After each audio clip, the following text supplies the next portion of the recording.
One way or the other.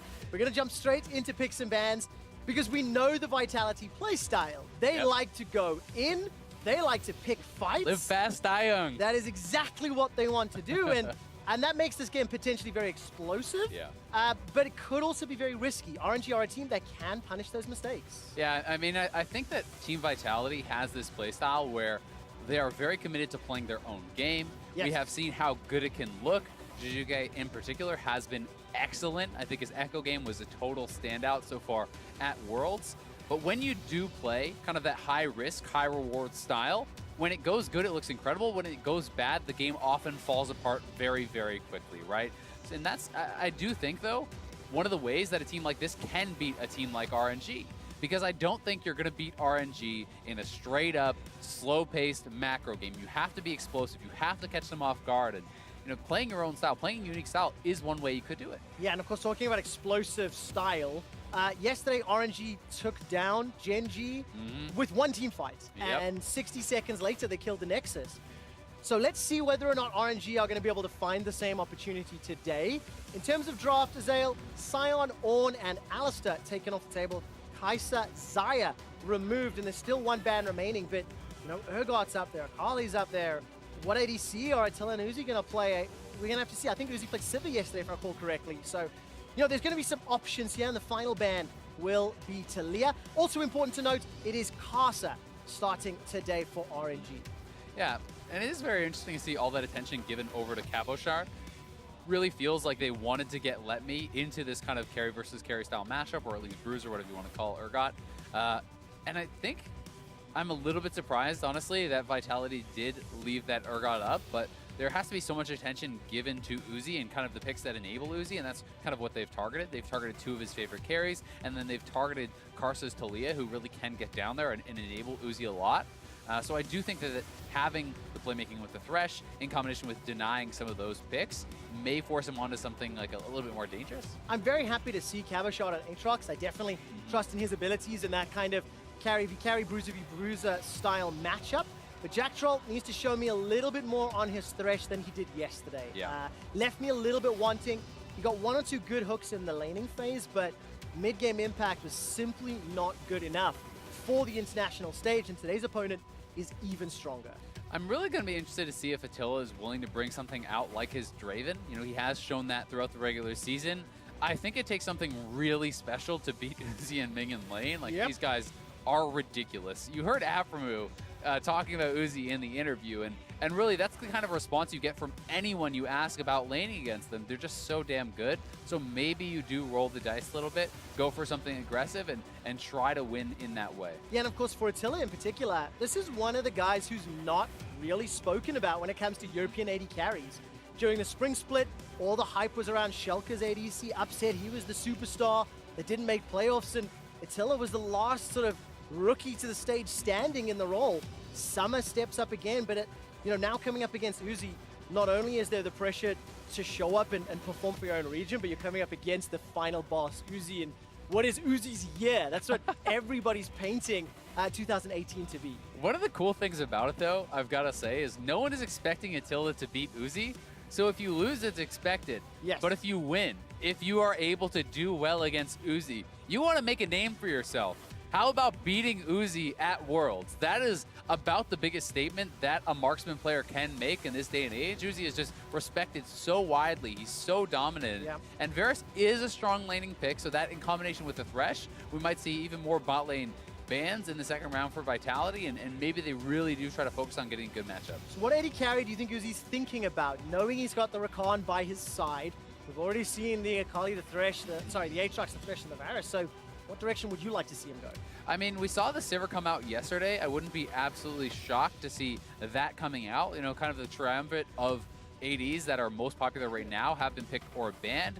Uzi, if he wants to style a little bit, he could give us something like the Vayne. He could give us an exciting pick along the lines of that or the Lucian, but Lucian is going to get banned out. So honestly, I'm kind of expecting a Sivir or honestly a Tristana. Tristana is another pick. I've been talking to some players who do think it's going to start coming out if there are more bans towards the marksman role, and this may be a game where he feels comfortable to do it. Well, let's see, as phase 2 bans just about to conclude, Akali, Lucian, LeBlanc, and one last option available. And then, of course, on the side of Vitality, Jizuke most likely still looking to lock in his champion as his Kikis. Will not have access to that Echo, so maybe Syndra raises in priority. For Jizuke, you know, something he's played a lot. Galio is a pick we've seen quite a lot. If Kikis wants to take a carry type jungler, or if he's going to go for a tanky one, then maybe more of a carry in that mid lane. Yeah, we also could see Kindred would be very nice, but we could actually see an Ashe come through if he wants to play more for the lane and you know, kind of go that sort of style. Kalista would be really interesting. Definitely was not expecting to see Kalista, but Kalista with Rakan does give you some very, very powerful engage.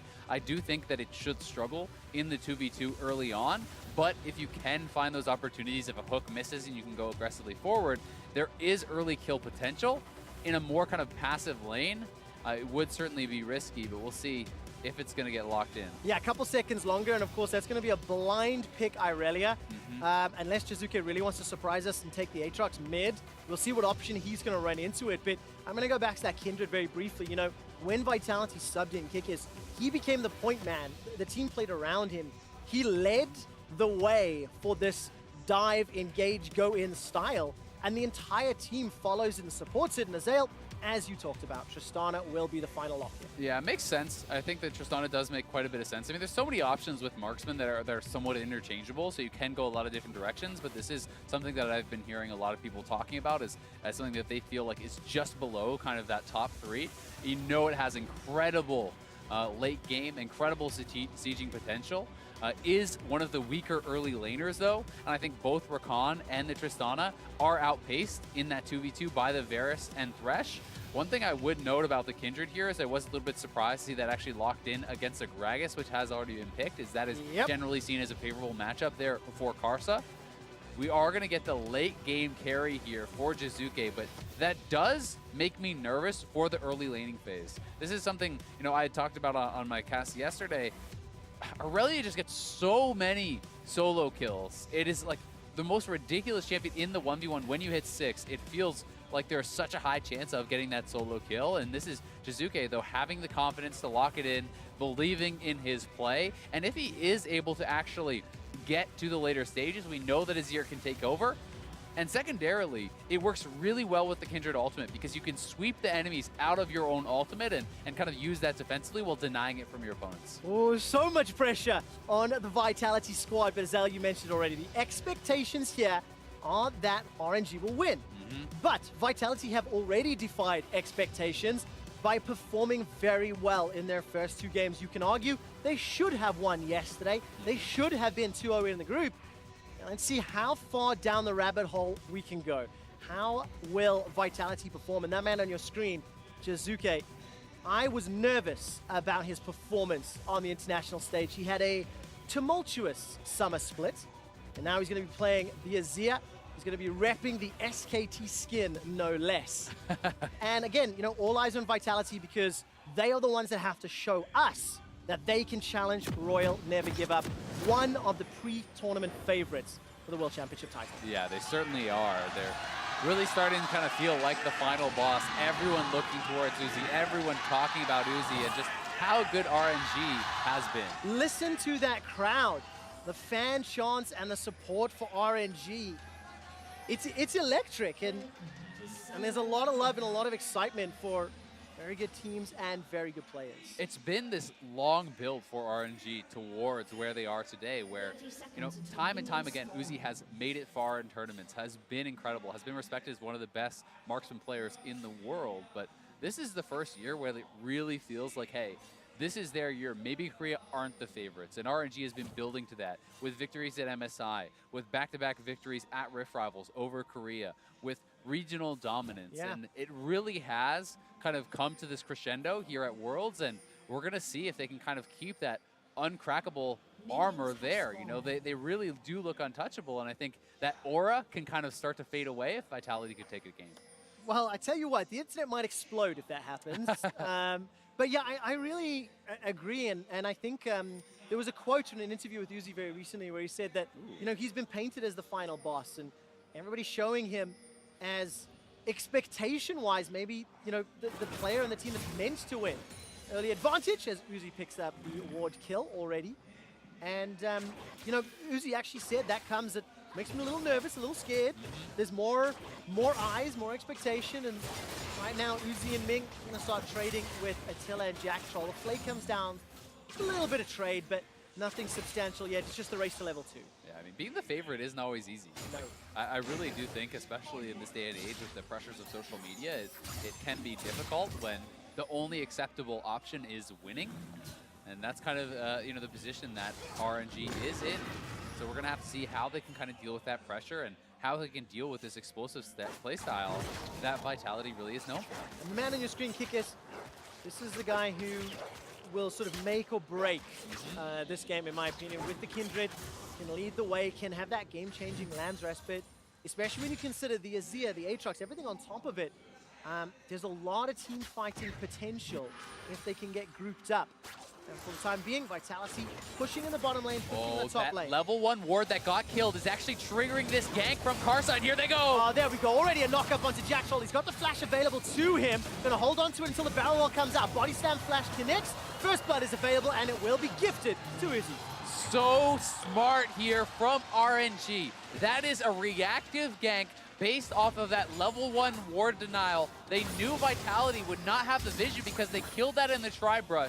So Karsa actually plans his path to end up bot lane at level 3. They get all 4 summoners and first blood on Uzi without him having to use his flash.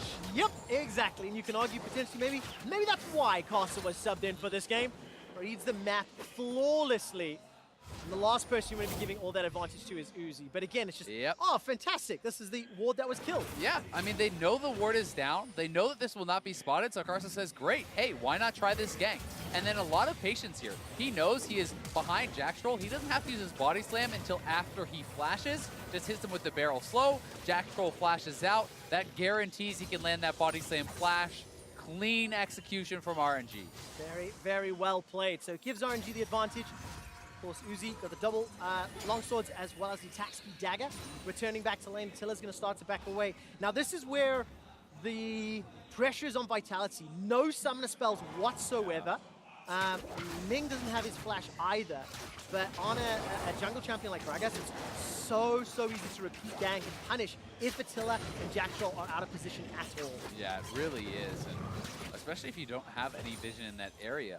You know, I talked about the 2v2 advantage that these champions should have for Vitality. Your 4 summoners used now on that play. You don't get to play aggressive anymore if you don't know exactly where the Gragas is. And of course, we were talking about this mid lane matchup during picks and bans. Until level 6, Irelia can get a little poked out, a little harassed down by those Sand Soldiers and autos. You can see it's a 13 CS advantage to Jizuke with a pretty sizable wave in front of him as well. But it's the moment that Vanguard's Edge is unlocked, the moment level 6 is hit, that you then go, now you're going to be a little more careful. And actually, you can already see Xiaohu jumping forward and trading with Jizuke. And I want to see how he's going to play this matchup. Jizuke, a little bit of pressure, as is Cabo being chunked down by Let Me. Yeah, but both the solo laners are playing quite well so far for Vitality. You mentioned the CS advantage there in the mid lane. Top lane is going quite well for Cabochard, and you know, a matchup that is somewhat debated which side has the favor, but most people would agree that it's tough for Aatrox to play aggressively into this, and you know, Cabochard has done well for himself. Yes, exactly. And we need to see whether or not he can unlock this matchup, because remember, Vitality opted into leaving the Urgot and the Aatrox open. Also, in pretty common bans, as we've seen throughout the tournament. I think this will show his face top. Infernal Chains will come down to stand by some time. Where is Wolf? Gonna chunk out Let Me, but no summoner spell used. Still, nice little play there from Kikis, and he didn't have to actually spend much time at all to make it happen. He does push back Let Me, and then he's looking towards the Gromp, but TP is coming back in here from Let Me, and I do think this is a very risky invade. Cabochard's going back to base, Jizuke is going back to base, and you're invading. Well, this is a Kikis special, I am afraid. He does tend to go into the enemy jungle. Now, looking at vision and wards, RNG don't have a lot there. What needed in the bottom lane is Ming jumps in, gets chunked up. Jack Troll gets good damage down, but the Ignite was not thrown out, and Ming survives by the skin of his teeth. While that's happening, there's a skirmish being set up around the mid lane river as Karsa and Kikis Looked like they were dueling over the Scuttle Crab. Instead, the focus is going to be Xiaohu. The Emperor's Divide sends Xiaohu backwards. He survives a few seconds longer. Now Kikis is running for his life. Carter's trying to chase him down. A flash over the wall. Vitality get their first kill, and they've got a numbers advantage.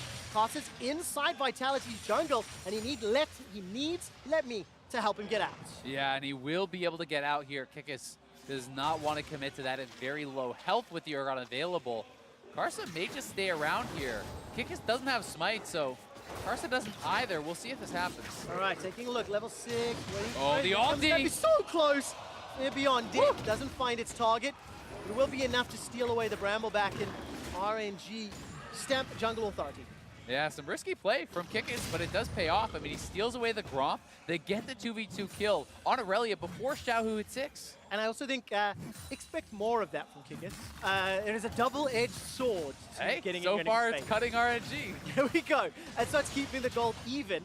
But for how much longer? Level 6 hit by Karsa. And every time I see this top lane duo, there's always a potential for a dive, and this is how it all played out. And I just really like this play here from Jizuke. Has so much confidence.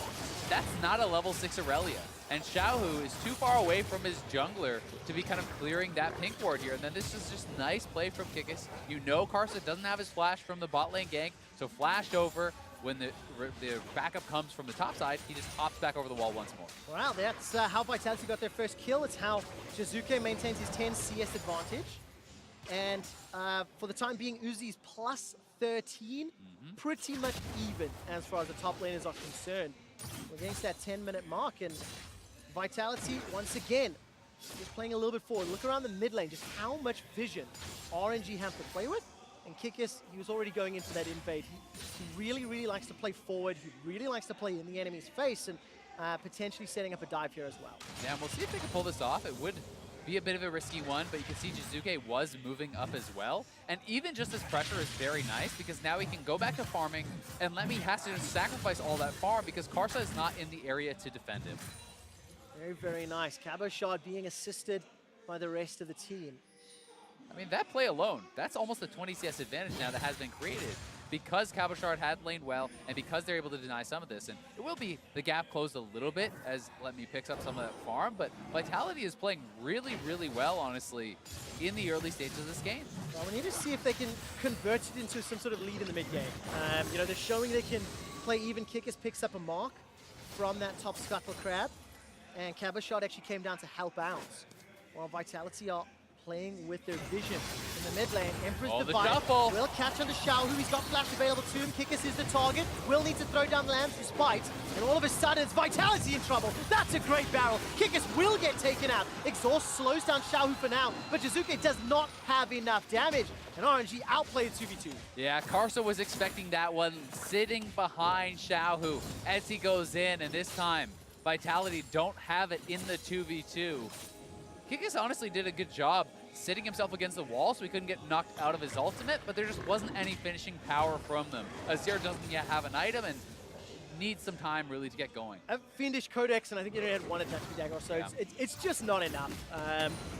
Well played again. Karsa, right place, right time, reading the situation is what allowed him to pick up first blood. Yep. And he was yet to respond for 2v2. Exactly. And had he not been there, this play is actually perfect for Vitality. This is an easy kill, I think, in that 2v1. But because he is, they burst down Kikis so fast, he has to ult very early, and then despite the well-timed exhaust for Jizuke, there's more than enough left in the tank for RNG to grab that kill. Yeah, of course, the disarm there also being so effective against Kindred. Really, really difficult to use those dance of arrows when you want to be hopping and kiting around. Yeah. So it's a good matchup. Nevertheless, the kill was secured by Karsa. It's 2 kills to 1. It is still an even gold game at 11 minutes. And the first big ticket item that's completed is the Stormrazor by Uzi in the bottom lane. And Attila's working his way towards that Blade Rune King. Yeah, and I mean, the nice thing for Vitality here is that while you could certainly say, well, Uzi's scaling up all this time, Azir is as well, right? Yes. And Azir is going to be very, very strong in the teamfight phase. The thing he has to be worried about is these two guys sitting in the brush, because their engage is incredible, and Kikis might just face check this, and oh god, not where you want to be. He will. Kikis will go down, yet instantly blown up. There's a great stun onto Jizuke. Manages to shift those sands over the wall, but again, just good positioning, good decision-making from RNG. Yeah, they're just anticipating the moves here of Kikis and really playing it smart. The bot lane turret likely just going to go down solo here to Uzi. More gold in his pockets, and they're looking for Jack Troll now. All right, Jack Troll's got flash available. That's going to be a good flay to slow down Casa, but Tower First Blood will be secured in the bottom lane. Extends the gold lead ever so slightly.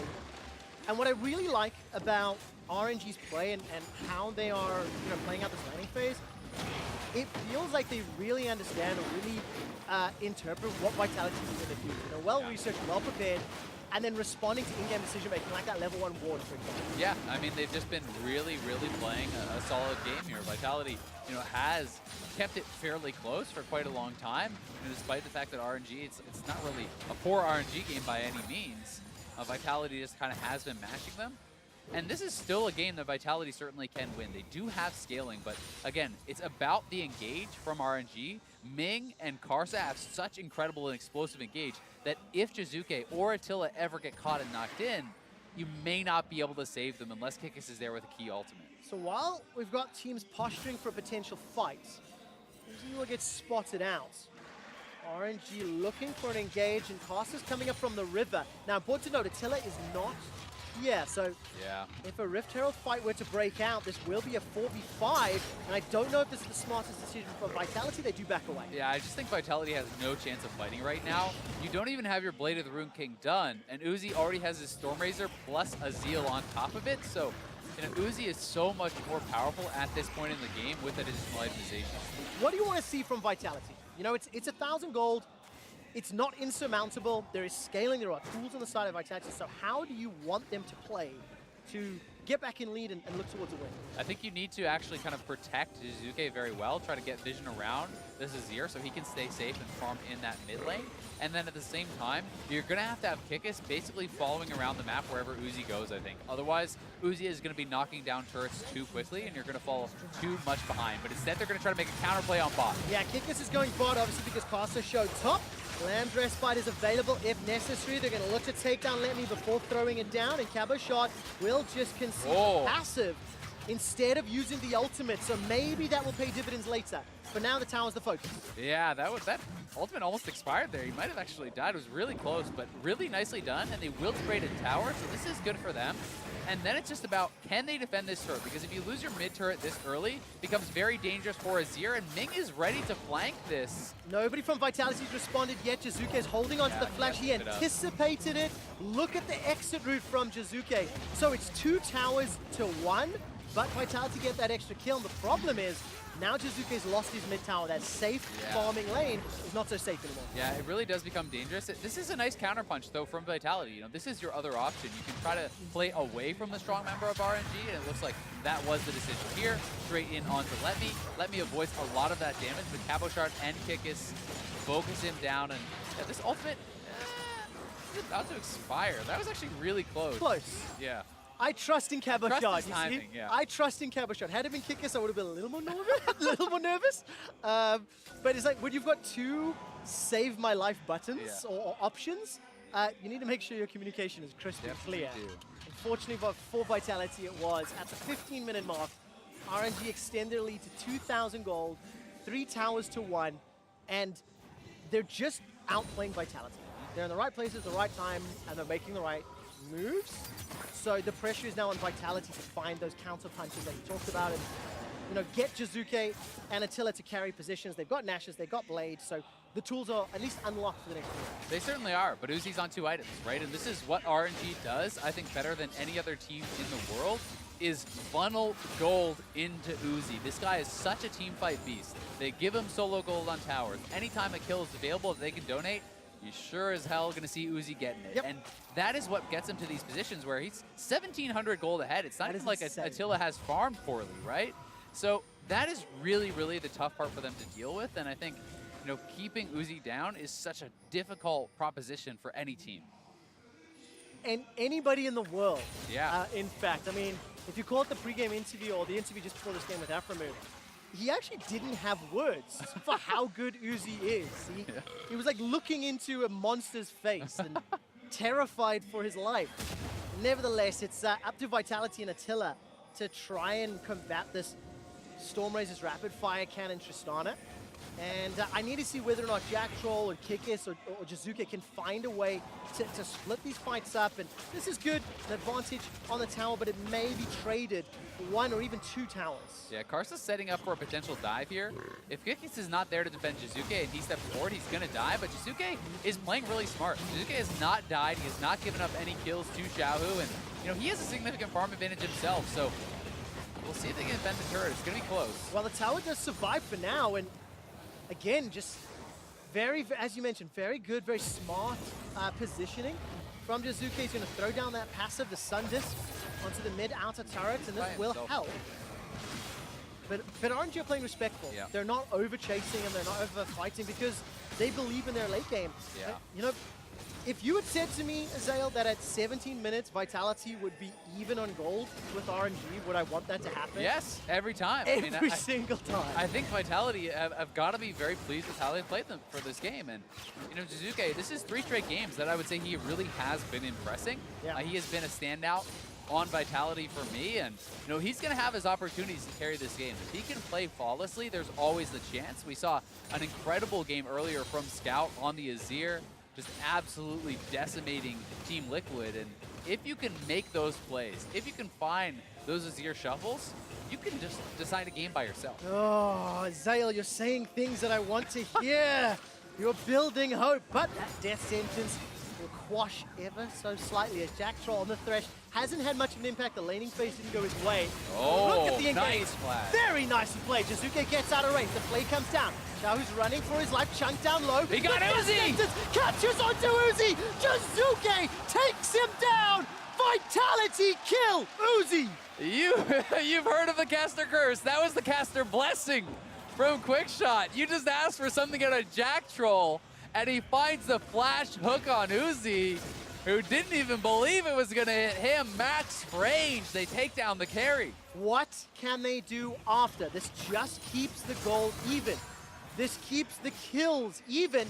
And Jack Troll, the man who secured the death sentence, will donate a reply kill.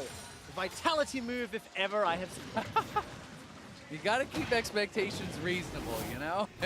You win some, you lose some. And this one was a beautiful flash on the engage, and actually the shuffle out from Jizuke was even better. And then Jack Troll flashing, hooks around Xiaohu, catching Uzi, and they're able to just decimate him, taking him down, but Attila's in trouble. He is indeed. Fear beyond death, not even needed. Just let me instantly kills him. Karsa secures a solo dragon. And RNG, they just keep showing they are 1 or 2 steps ahead, and this is still their game. Yeah, that War Machine just keeps on chugging. RNG just so strong throughout this tournament with Vitality. You know, this is Jizuke now on double spell pen. He has his Nashers. He's at quite a strong point in the game. If you look over on the side of RNG, there's really no magic resist being built up besides just this one Aegis. So, you know, he is at a really strong point, and his burst is going to be powerful. So let's turn our attention to the next phase of the game. We've crested 20 minutes. Baron comes up, and the 2 ways you can play this next phase, or the 2 main ways, playing around Baron to win or playing around split push to win. You know, how do you expect this to play out? Because RNG have actually kind of ignored the Baron. They haven't needed it to win the games. Yeah, I think in this game, this is it's more of a Baron-style game. Okay. Yes, you can split push, but I think Aatrox can match and cut a wave clear against Xiaohu. But the turn from RNG off of Baron is so incredible with the Gragas and with the Rakan that you get vision around there. You're not looking to burn the Baron unless Vitality doesn't show up. And if they show up, you instantly turn and you try to get a kill. Well, let's see how they set it up, because RNG, they push deep into this northern quadrant. They've got deep vision as well. The fact that they got all the outer towers down allows them to, you know, make that move earlier if they so desire. And I think what we're going to see here from RNG is the 3rd item will come through from Uzi, and then they will look for fights. When that IE is completed, he's going to be so hilariously ahead of Attila that it's like has to be a miracle fight from Jizuke, right? You know, he is just so strong at that point because he is over 2,000 gold ahead. Oh, there's so much tension building. You mentioned the lead that Uzi has. Karsa and Ming, they've snuck their way into this red bush. Yeah. Red buff bush. Attila's got to be so careful. Like, anytime the Thresh is not right there with you, we saw Let Me solo kill him. Xiao can do it just as easy or easier. Yeah. Karsa plus anyone else can do that as well. So he's got to be so careful. And he is flashless because of that mid lane fight. So that's always something where you kind of have to track the follow-up. That initial flash was great from Ming, but those ultimates come back faster than the summons. Yeah, they really, really do. And Jack Troll playing on the edge of safety, just trying to push that vision out. As Vitality shoved this mid wave down. The last turret on the outer ring remaining is mid for Royal Never Give Up. And Vitality will get a little bit of time. Not too many auto attacks onto it. One of the things that's also going to be kind of tough here for Vitality is Kickus still is sitting on 1 mark. And you really do want to hit 4 before you're going into these mid-game team fights. That extra range makes it so much easier to maneuver. When you're going up against a long-range marksman like that of Uzi, and then all this engage where you kind of have to play that very line where you're almost in range of engage but not quite, it's so hard. You're like a 500 range marksman. It's really, really tough. Yes, it is. For Vitality, they need to try to find some opportunities. Jack Troll, no flash, remember? Dragon Power goes up, and look at the damage. Attila was untouched. I didn't even see the melting caster. Jack Troll gets a death sentence onto Let Me. All of Vitality collapse. So far, it's 1 for 1. Jizuke's the target. Emperor's Divide will not take coming. But look at Uzi. He's not even joined the fight yet. Manages to get one. Rocket jumps over the wall, and Kickus dashes to his death. RNG decimate Vitality, and they've got control of the jungle. And that's going to be the Baron, very likely. We'll see. There's pings that were onto it. I don't know if they're going to go for it or not. No, they are. They're not going to try to 3-man it. Don't want to make the risky play here. They are still very much in control. So RNG able to come out top on that fight, and honestly, some little things kind of went wrong for Vitality that really could have changed the fight drastically. You know, the Urgot ultimate not being blocked, and now they are going to go back onto the ultimate, so make me eat my words. Costa's going to get there just in time, waiting for him to close the gap. Cabashard may try to contest this. Let's see if he commits. Flash is available. No ultimate, no blast cone. It's going to be a bold move if he decides to go over the wall. Let's see if he decides. I'm holding my breath as Baron will go down, jumps into the pit, and RNG will secure. Jack Troll needs to get the lantern in, gets Cabashard out. Death sentence will find a target. Cabashard escapes with his life. Yeah, I like the try from Cabashard. Even if that's like a 5% chance, it's probably still worth the play. The initial fight here in this Acer Predator replay is going very well for Vitality, and you start to think, hey, they can actually win this fight. The ultimate's very well timed. As Let Me come through, someone needs to actually block for Jack Troll, but no one is standing in between the Urgot and that Thresh. So not only does that get him the kill, he flashes in, is able to land the Fear, and that is really changing the fight. So when Uzi arrives, there's not much chance. And you can see the Emperor's Divide used early on makes Jizuke like a fish in a barrel, and he just gets dove and blown up. So RNG take a significant lead in the game. They've been in control the entire time, but it's been a game of inches. Now with Baron, 2 dragons, kill advantage, 5,000 gold lead, 4,000 gold lead rather, and Infinity Age completed for Uzi. Now it feels like this is RNG's time to shine. Yeah, I think this may have been the straw that broke the camel's back. It's going to take some magic out of Vitality now, because being that full IE ahead of your opponent, really having so much experience as well. He's up 2 levels, up a full item. He's going to have a ton of range on this Tristana, and will be looking for something. Vitality has to make plays. They know this, so they're going to try to get Let Me. All right, take a look. Let Me still got 2,000 HP to burn through. A flash used by Kickus. Let Me may win the 1v2. Lamb's Respite comes down. He flashes out of the pit. Let Me destroys Kickus. That was beautiful. That was incredible, and he's going to just scuttle away here. So well done by Let Me. Kickus was on top of him, thought he was safe, and now Jizuke trying to get some revenge. He is indeed. Emperor's Divide comes down. He threw down the flash as well, but it's at the expense of the base. Inhibitor number 1 falls. Inhibitor number 2 is the target, and RNG have a numbers advantage. How long will they stick around just to secure the inhib, and then they'll back away? This is an RNG that is serious about not dropping a game. You are not seeing them make any needless risks. They are always going for the high percentage play, and they are looking so damn good here. Let Me styling on him in the 1v2. I am grinning ear to ear because of how beautiful that was. Not only did he win the 1v2, but such a stylish finish on one of the best looking spells in the entire game. Oh, nicely done. Let Me, they've broken, with the help of RNG, broken open the base. It's 8k gold. Look, it's the result we were expecting, and RNG paid Vitality the respect. They played clean, they didn't overreach, but now they have all the tools they need to just finish this one out. And I think it is the result that we expected, but we're getting there in a different way. Vitality turned in, a very competitive early and kind of early mid-game in this game, and really they had their options. They had their chances. Uzi, though, it always feels inevitable that he's going to get his farm, he's going to get his items, and if you don't make something special happen, I mean, he's at the point where he's 80 CS ahead now. Yeah. He has so much gold in the bank, and you have to kill this guy at the start of the team fight or you have no chance. It's around 4,500 gold above Attila right now. That's Uzi, 3-1-0.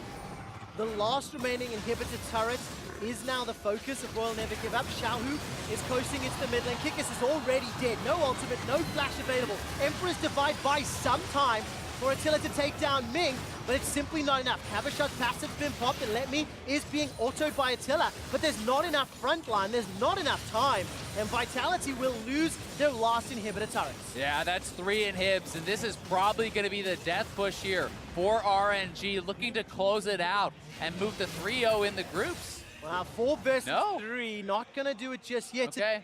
Azael, you mentioned it. This is the last game of the first round robin for both RNG and Vitality. This Group B will conclude not tomorrow, the day after. We'll have a whole day of Group B games.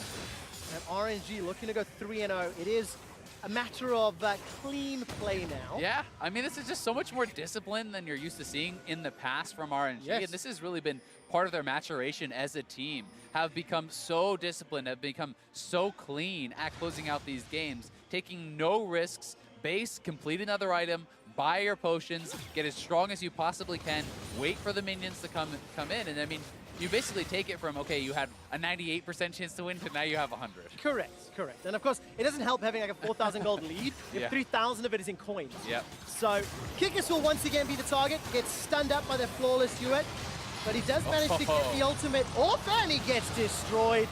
Fear beyond death as Kikis is face palming. He feels the wrath of Royal Never Give Up, and Ming jumps in with the quickness, gets a taunt and a knock-up onto Cavashot.